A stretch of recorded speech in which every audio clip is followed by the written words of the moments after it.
நம்மளோட குடும்பத்தில் இருக்கிற, நம்மளோட வீட்டில் இருக்கிற நம்ம பாட்டியை, நம்ம அம்மாவை, நம்ம அக்காவை, நம்ம தங்கச்சியை பற்றின ஒரு தீர்மானம். அதை பற்றி பேசுகிறதுக்கு, அவங்களுக்காக பேசுகிறதுக்கு நம்ம மனசில் இருந்து, நம்ம இதயத்தில் இருந்து பேசுகிறேன். இதுக்கு முன்னாடி இந்த விஜய்க்கு கிடைச்ச இடத்துக்கும், இதுக்கு முன்னாடி இந்த விஜய்க்கு கிடைச்ச இடத்துக்கும் இன்னைக்கு இந்த விஜய்க்கு கிடைச்சிருக்கிற இடத்துக்கும் மிகப்பெரிய காரணமாக இருக்கிறதுல என்னோட பாட்டி, அம்மா, அக்கா, தங்கச்சிங்க தான்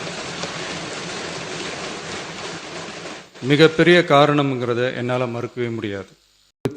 தமிழ்நாடு சட்டமன்ற பேரவை கீழ்கண்ட தீர்மானங்களை ஒருமனதாக நிறைவேற்றுகிறது. 1.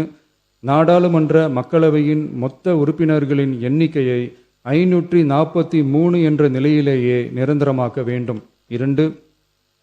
தற்போதுள்ள மக்களவை உறுப்பினர்களின் இடங்களின் எண்ணிக்கையை மாநிலங்களுக்கிடையே, அதாவது விகிதாச்சார பிரதிநிதித்துவம் தற்போதுள்ள அளவிலேயே நிரந்தரமாக்க வேண்டும். 3.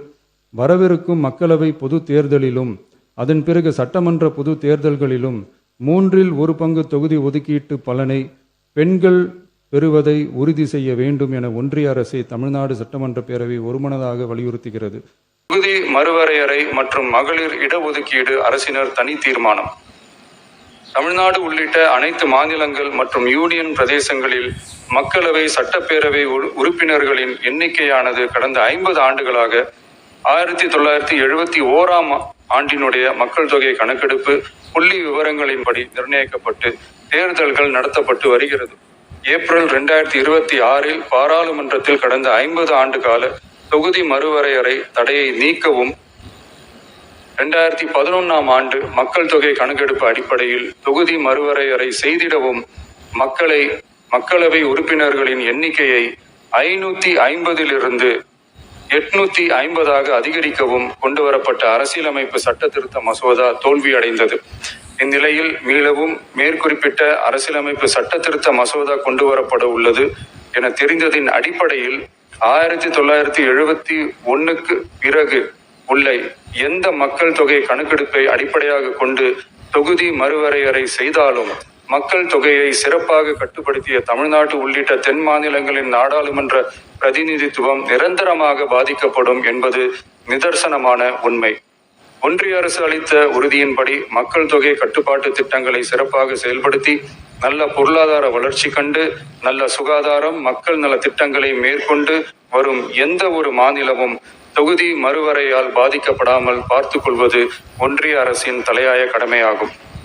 எனவே தற்போதுள்ள மக்களவை உறுப்பினர்களின் எண்ணிக்கையான 543 என்ற அளவிலேயே நிரந்தரமாக வைப்பதற்கும், மாநிலங்களுக்கு இடையேயான எண்ணிக்கை பகிர்வை நிரந்தரமாக வைக்கவும், மேலும் தற்போது மக்களவை மற்றும் மாநிலங்கள் அவையினுடைய விகிதம் 2.2:1 என்ற அளவிலேயே நிலைநிறுத்த வேண்டும் என்றும், அதே வேளையில் பெண்களுக்கான 33% இடஒதுக்கீட்டை காலதாமதமின்றி தற்போது 543 தொகுதிகளின் அடிப்படையிலேயே 2029ஆம் ஆண்டு மக்களவை தேர்தலில் நடைமுறைப்படுத்த வேண்டும் என்றும் ஒன்றிய அரசை வலியுறுத்தி தமிழ்நாடு சட்டமன்ற பேரவை கீழ்கண்ட தீர்மானங்களை ஒருமனதாக நிறைவேற்றுகிறது. 1. நாடாளுமன்ற மக்களவையின் மொத்த உறுப்பினர்களின் எண்ணிக்கையை 543 என்ற நிலையிலேயே நிரந்தரமாக்க வேண்டும். 2. தற்போதுள்ள மக்களவை உறுப்பினர்களின் இடங்களின் எண்ணிக்கையை மாநிலங்களுக்கிடையே, அதாவது விகிதாச்சார பிரதிநிதித்துவம் தற்போதுள்ள அளவிலேயே நிரந்தரமாக்க வேண்டும். 3. வரவிருக்கும் மக்களவை பொது தேர்தலிலும் அதன் பிறகு சட்டமன்ற பொது தேர்தல்களிலும் 1/3 தொகுதி ஒதுக்கீட்டு பலனை பெண்கள் பெறுவதை உறுதி செய்ய வேண்டும் என ஒன்றிய அரசை தமிழ்நாடு சட்டமன்ற பேரவை ஒருமனதாக வலியுறுத்துகிறது. இந்த தீர்மானத்தை ஒருமனதாக நிறைவேற்றி தர வேண்டும் என்று கேட்டுக்கொள்கிறோம். நன்றி. மாண்புமிகு உறுப்பினர் ஆர். செல்லசாமி அவர்கள் இது குறித்து கருத்துக்கள் தெரிவிக்க விரும்பலாம்.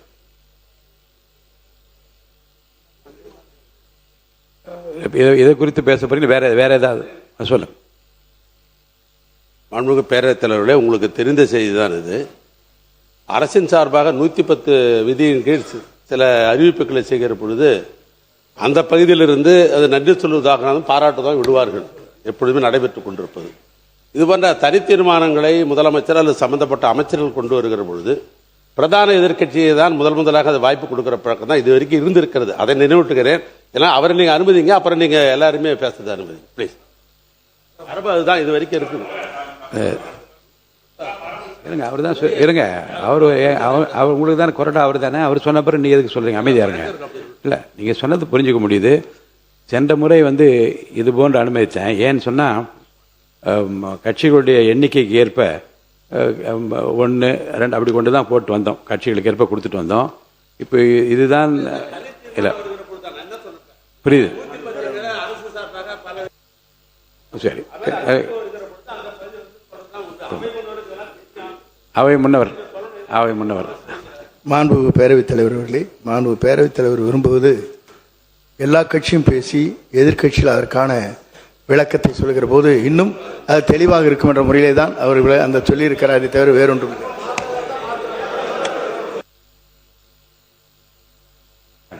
அது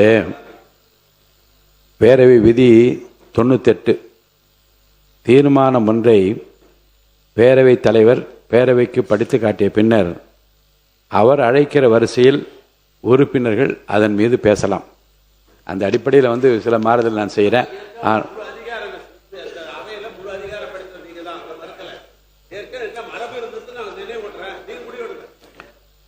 மாண்புமிகு உறுப்பினர் ஆர் செல்லச்சாமி அவர்கள்.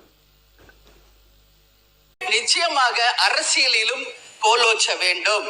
இன்னைக்கு எல்லா இடத்திலும் பெண்கள் மிக சிறப்பாக பணியாற்றி கொண்டிருக்கும் பொழுது அரசியலிலும் மிகப்பெரிய அளவில் பெண்களை ஊக்கப்படுத்தும் நம்மளுடைய கட்சிகளுக்கு என்னுடைய நன்றிகளை இந்த நேரத்தில் தெரிவித்துக் கொள்கிறேன். இந்த அவையிலும் மேக்சிமம் லேடிஸ் இருக்காங்க.